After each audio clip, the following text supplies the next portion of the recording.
There was no appreciable slackening of speed until Cooper hurtled into Sheriff Saunders' office, minus hat and toaster, and brought himself up hard against the wall.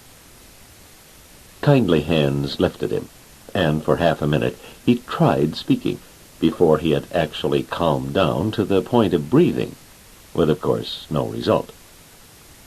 They gave him whiskey and fanned him, and when he did speak, it came out something like this. "Monster, 7 feet tall, shack all busted up, poor Ranny Payne," and so on. They got the story out of him gradually, how there was a huge metal monster, 7 feet tall, maybe even 8 or 9, out at Randolph Payne's shack. How Randolph Payne himself was on his stomach, a poor, bleeding, mangled corpse. How the monster was then busily engaged in wrecking the shack out of sheer destructiveness. How it had turned on Lemuel Oliver Cooper, and how he, Cooper, had made his escape by half a hair. Sheriff Saunders hitched his belt tighter about his portly middle and said, "It's that there machine man that got away from the Petersburg factory. We got warning on it last Saturday. Hey, Jake, you get every man in Hannaford County that can shoot and slap a deputy's badge on him. Get them up here at noon. And, listen, Jake, before you do that, just drop in at the Widow Payne's place and lip her the bad news, gentle-like." It is reported that Miranda Payne, upon being acquainted with events, paused only to make sure that her husband's insurance policy was safe, and to make a few pithy remarks concerning her foolishness in not having had him take out double the amount, before breaking out into as prolonged and heart-wringing a wail of grief as ever became a respectable widow. It was some hours later that Randolph Payne, unaware of his horrible mutilation and death, viewed the completed negatives of his snapshots with satisfaction. As a series of portraits of a robot at work, they left nothing to the imagination.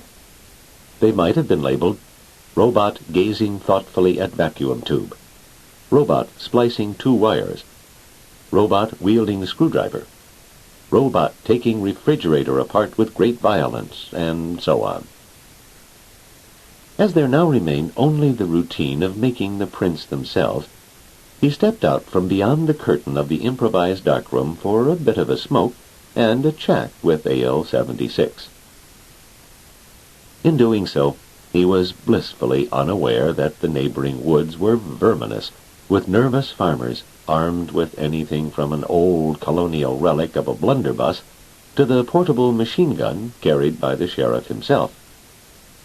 Nor, for that matter, had he any inkling of the fact that half a dozen roboticists, under the leadership of Sam Toby, were smoking down the highway from Petersburg at better than 120 miles an hour, for the sole purpose of having the pleasure and honor of his acquaintance. So, while things were jittering toward a climax, Randolph Payne sighed with self-satisfaction, lighted a match upon the seat of his pants, puffed away at his pipe, and looked at AL-76 with amusement. It had been apparent for quite some time that the robot was more than slightly lunatic. Randolph Payne was himself an expert at homemade contraptions, having built several that could not have been exposed to daylight without searing the eyeballs of all beholders. But he had never even conceived of anything approaching the monstrosity that AL-76 was concocting. It would have made the Rube Goldbergs of the day die in convulsions of envy. It would have made Picasso, if he could have lived to witness it, quit art in the sheer knowledge that he had been hopelessly surpassed. It would have soured the milk in the udders of any cow within half a mile. In fact, it was gruesome. From a rusty and massive iron base that faintly resembled something Payne had once seen attached to a second-hand tractor, it rose upward in rakish, drunken swerves through a bewildering mess of wires, wheels, tubes, and nameless horrors without number, ending in a megaphone arrangement that looked decidedly sinister. Payne had the impulse to peek in the megaphone part, but refrained. He had seen far more sensible machines explode suddenly and with violence. He said, "Hey, Al." The robot looked up. He had been lying flat on his stomach, teasing a thin sliver of metal into place. "What do you want, Payne?" "What is this?" He asked it in the tone of one referring to something foul and decomposing, held gingerly between two 10-foot poles. "It's the Dicinto I'm making, so I can start to work. It's an improvement on the standard model." The robot rose, dusted his knees clankingly, and looked at it proudly. Payne shuddered. An improvement? No wonder they hid the original in caverns on the moon. Poor satellite. Poor dead satellite. He had always wanted to know what a fate worse than death was. Now he knew. "Will it work?" he asked. "Sure." "How do you know?" "It's got to. I made it, didn't I? I only need one thing now. Got a flashlight?" "Somewhere, I guess." Payne vanished into the shack and returned almost immediately. The robot unscrewed the bottom and set to work. In 5 minutes he had finished. He stepped back and said, "All set. Now I get to work. You may watch if you want to." A pause, while Payne tried to appreciate the magnanimity of the offer. "Is it safe?" "A baby could handle it." "Oh." Payne grinned weakly and got behind the thickest tree in the vicinity. "Go ahead," he said. "I have the utmost confidence in you." AL-76 pointed to the nightmarish junk pile and said, "Watch." His hand set to work. The embattled farmers of Hannaford County, Virginia, weaved up upon Payne's shack in a slowly tightening circle.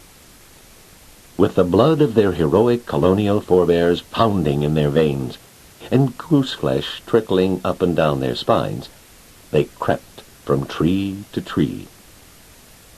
Sheriff Saunders spread the word. "Fire when I give the signal, and aim at the eyes." Jacob Linker, Lank Jake to his friends and sheriff's deputy to himself, edged close. "You think maybe this machine man is skedaddled?" He did not quite manage to suppress the tone of wistful hopefulness in his voice. "Dunno," grunted the sheriff. "Guess not, though. We would have come across him in the woods if he had, and we haven't." "But it's awful quiet, and it appears to me as if we're getting close to Payne's place." The reminder wasn't necessary. Sheriff Saunders had a lump in his throat so big it had to be swallowed in 3 installments. "Get back," he ordered, "and keep your finger on the trigger." They were at the rim of the clearing now, and Sheriff Saunders closed his eyes and stuck the corner of one out from behind the tree. Seeing nothing, he paused, then tried again, eyes open this time. Results were naturally better. To be exact, he saw one huge machine man back toward him, bending over one soul-curdling, hiccupy contraption of uncertain origin and less certain purpose. The only item he missed was the quivering figure of Randolph Payne, embracing the tree next but 3 to the northwest. Sheriff Saunders stepped out into the open and raised his machine gun. The robot, still presenting a broad metal back, said in a loud voice to person or persons unknown, "Watch." And as the sheriff opened his mouth to signal a general order to fire, metal fingers compressed a switch.